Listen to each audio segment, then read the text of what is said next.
मिथिलांचल की धरती पर बेनीपट्टी में सामूहिक कन्या विवाह का आयोजन किया जा रहा है।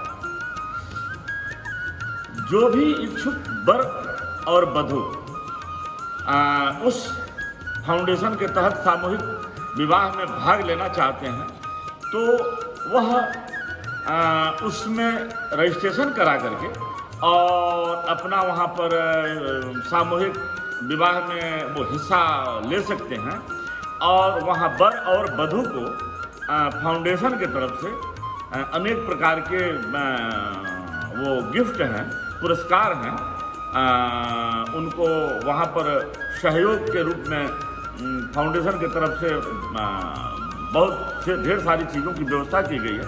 इसलिए ये मिथिलांचल के जो वर वधू हैं विवाह अपना वो नया करने जा रहे हैं तो उस फाउंडेशन के माध्यम से वो अपना विवाह संपन्न कराना यह बहुत अच्छा रहेगा।